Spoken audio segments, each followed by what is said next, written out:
Jim Dandy. Going to play you CD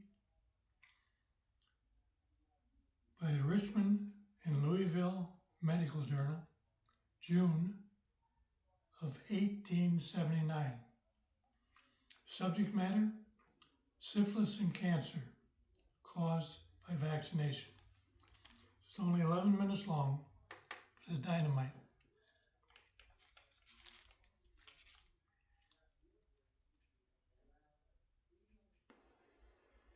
This article is taken from the Richmond and Louisville Medical Journal, volume XXV, number 6, June 1879.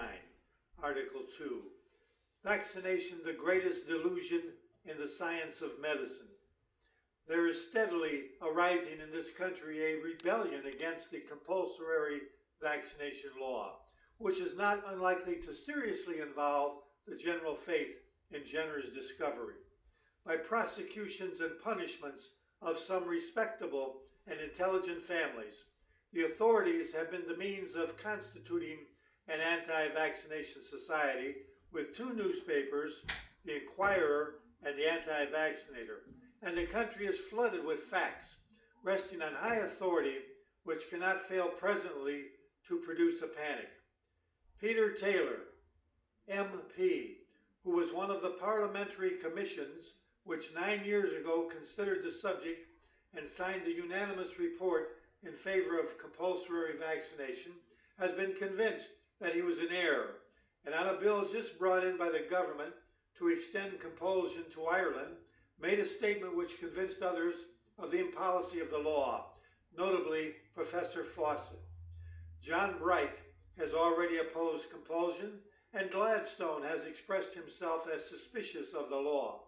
Since Mr. Taylor made his speech on the subject, I have had an opportunity of conversing with him.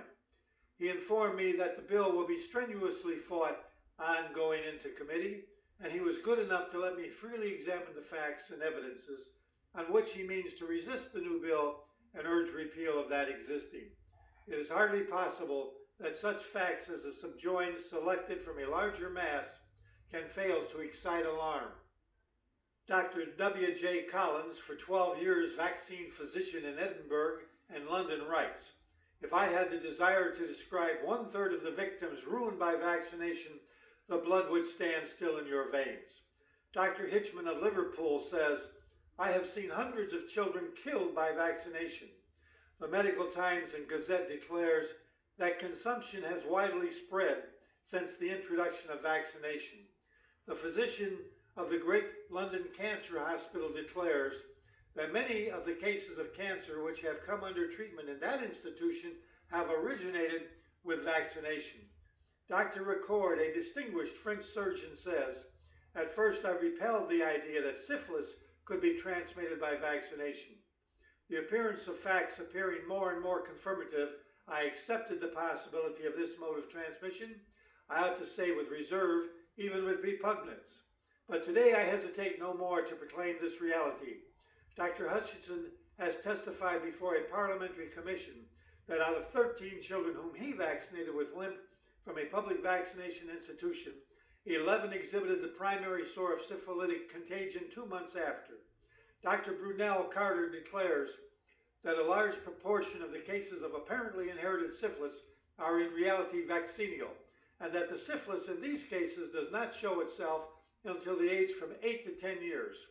Dr. Thomas Wilson, Officer of Health to the Acton Union, writes to the Lancet, and it is significant that so conservative an organ should have printed his communication. It is useless to deny that vaccination by human lymph involves dangers of scrofulous, syphilitic, and herpes inoculation. Dr. Edward Ballard, medical inspector of the local government board, one of the most important medical offices in the country, wrote a pamphlet of the utmost importance on vaccination. The government, when appointing him, may not have known of this pamphlet, and since he was made inspector, his essay has suddenly disappeared from all bookshops. Diligent search for a copy failed to find one except in the British Museum.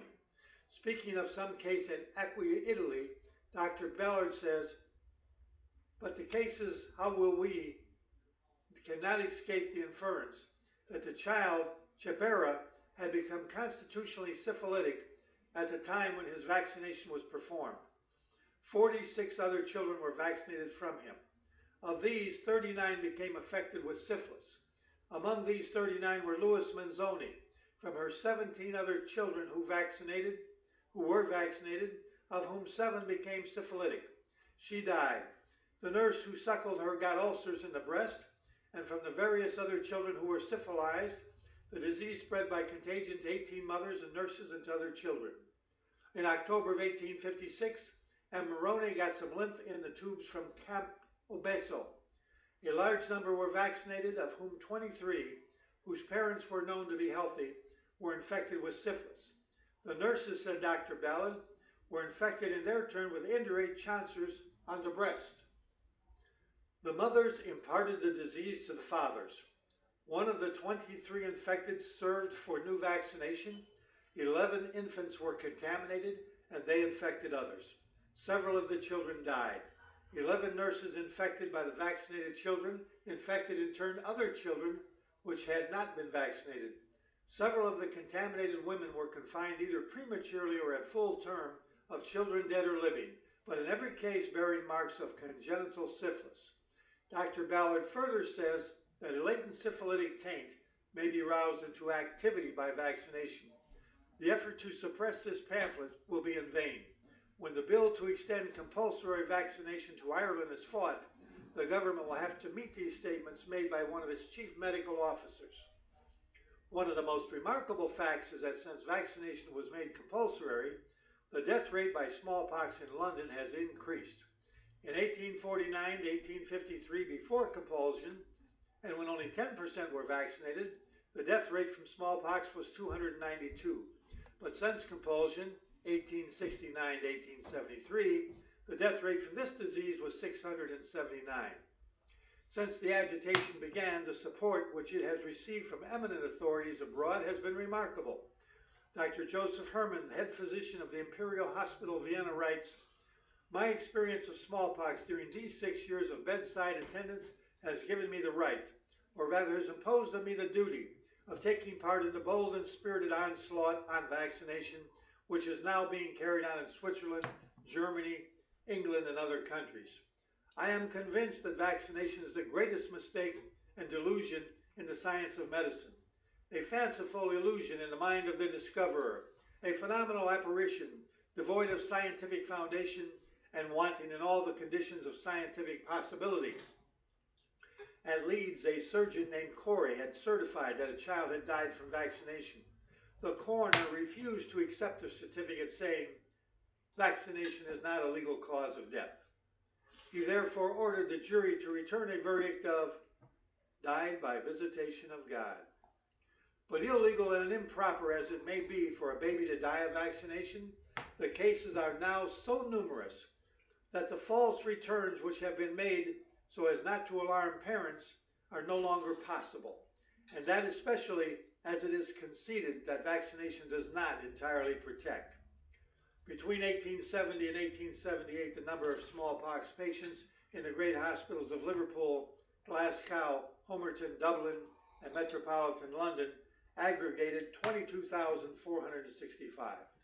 Of these, the number that had been vaccinated was 17,056. These figures are startling enough if read beside the life of Jenner. According to the statements of Jenner and of many medical authorities in his time, persons who have been vaccinated were again and again inoculated with the smallpox and without any effect whatever. These experiments led to the belief that vaccination was a preventative. That has been proved a fiction, and the plea for compulsions now is that the vaccinated suffer more lightly when attacked.